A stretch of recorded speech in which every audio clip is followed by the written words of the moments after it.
पहलगाम के हमले के बाद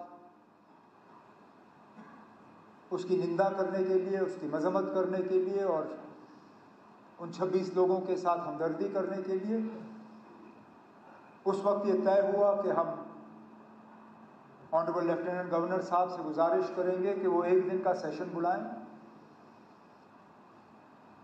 वो इसलिए कि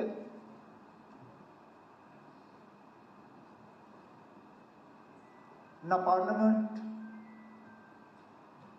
न इस मुल्क का कोई और असेंबली पहलगाम के उन 26 लोगों के दुख दर्द को इतना समझती है जितना जम्मू कश्मीर का अपना ये असेंबली है। स्पीकर साहब, दाएं बाएं देखिए, आपके सामने वो लोग बैठे हैं जिन्होंने खुद अपने किसी करीबी रिश्तेदार को कुर्बान होते हुए देखा। हमारी छोटी बहन शगुन से लेके सकीना, सजाद, कैसर, किन किन के नाम लूं? किसी ने वालिद खोया, किसी ने अंकल, और सजाद ने जिस तरह हाउस के सामने उस दर्द का इजहार किया, मेरे पास शायद उससे बेहतर उसका यहां हाउस के सामने जिक्र करने के लिए अल्फाज नहीं होंगे। हम में से कितने हैं जिनके ऊपर हमले हुए? रफीक साहब, इन्होंने अपने वालिद साहब पे हमला होते हुए देखा। नायक साहब उस हमले की जो निशानी उन पे रही, कब्र तक वो उन जख्मों को ले गए।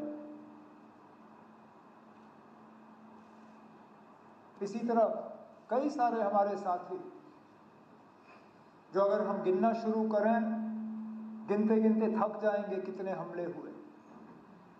ये असेंबली, राठौर साहब आप उस असेंबली के मेंबर थे, सलाथिया साहब उस असेंबली के मेंबर थे, सागर साहब, मुबारक गुल साहब, सैफुल्ला मीर साहब, कितने और हमारे साथी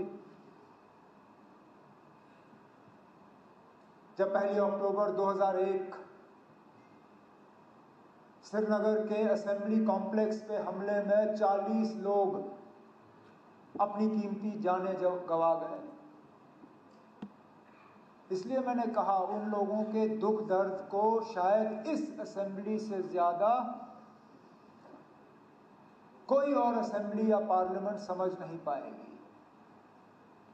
इसलिए हमने चाहा कि यहां इस हाउस के तरफ से इस हमले की मजम्मत हो और उन 26 खानदानों के साथ हम अपनी जो है उनके साथ हमदर्दी करें। हम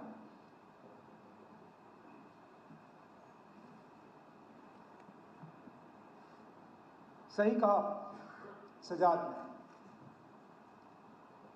उनके नाम का जिक्र होना चाहिए। मैं चाहूंगा कि जब जो ओरिजिनल आपने ओबिचुरी रेफरेंस मूव की, उनमें जो 26 नाम हैं, लेफ्टिनेंट नेवी के अफसर विनय नरवाल हरियाणा से, एन रामचंद्रन केरला से, दिनेश अग्रवाल छत्तीसगढ़ से, अतुल श्रीकांत मोनी महाराष्ट्र से, नीरज उधवानी उत्तराखंड से यूएई में काम कर रहे थे, समीर गुहा वेस्ट बंगाल से,